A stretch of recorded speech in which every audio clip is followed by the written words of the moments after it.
വയനാട്ടിൽ KSRTC Swift ബസിന് നേരെ ആക്രമണം. ബൈക്കുകളിലെത്തിയ 3 പേരാണ് ബസിന്റെ ചില്ല് അടിച്ചു തകർത്തത്. ഇന്നലെ രാത്രി 9:30ഓടെയാണ് സംഭവം. പരിക്കേറ്റ ഡ്രൈവർ ഇടുക്കി സ്വദേശി പ്രശാന്ത് കൽപ്പറ്റ സർക്കാർ ആശുപത്രിയിൽ ചികിത്സ തേടി. കേസിൽ 3 പേരെ പോലീസ് അറസ്റ്റ് ചെയ്തു.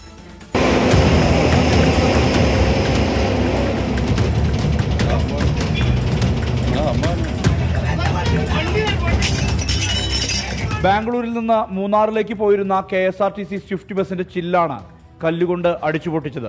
താഴെമുട്ടിൽ വെച്ചാണ് സംഭവം. മീനങ്ങാടിയിലെ ഹോട്ടലിലെ ഭക്ഷണ വിതരണക്കാരനും സുഹൃത്തുക്കളുമാണ് ആക്രമണം നടത്തിയത്. ബൈക്ക് നിയന്ത്രണം വിട്ട റോഡിൽ നിന്ന് മാറാൻ കാരണം ബസ്സാണ് എന്ന് ആരോപിച്ചായിരുന്നു ആക്രമണം. ചില്ല് തകർന്നതോടെ ഡ്രൈവർ പ്രശാന്തിന് കണ്ണിനും കൈക്കും പരിക്കേറ്റു. കൽപ്പറ്റയിലെ ജനറൽ ആശുപത്രിയിൽ പ്രശാന്ത് ചികിത്സ തേടി. ഡോറ് തുറക്കാതെ വന്നപ്പോൾ ഇവര് കല്ല് വെച്ച് ഗ്ലാസ് അടിച്ചു പൊട്ടിച്ചു കഴിഞ്ഞപ്പം ഗ്ലാസ് കൊണ്ട് എനിക്ക് എന്റെ കൈ മുറിഞ്ഞിട്ടുണ്ട്. പിന്നെ എന്റെ തലയുടെ ഇതിൽ മുറിവുണ്ട്. കൽപ്പറ്റ സ്റ്റേഷനിൽ പരാതി കൊടുത്തിട്ടുണ്ട്. പിന്നെ ഇന്നലെ കൽപ്പറ്റ ഹോസ്പിറ്റലിൽ പോയിട്ടാണ് ഞാൻ അവിടുന്ന് കയ്യിൽ ബ്ലഡ് നിൽക്കാതെ വന്നപ്പോൾ ഞാൻ അവിടെ ഹോസ്പിറ്റലിൽ പോയിട്ടാണ് ഞാൻ സർവീസ് പോകുന്നത്. മീനങ്ങാടി സ്വദേശികളായ നിഹാൽ, അൻഷിദ്, ഫെബിൻ എന്നിവരെ പോലീസ് അറസ്റ്റ് ചെയ്തു. നിഹാലാണ് ഹോട്ടലിലെ ഭക്ഷണ വിതരണം ചെയ്യുന്ന ജീവനക്കാരൻ. സംഭവത്തിന് പിന്നിൽ ഹോട്ടലിന് ബന്ധമില്ലെന്ന് അധികൃതരും വ്യക്തമാക്കി.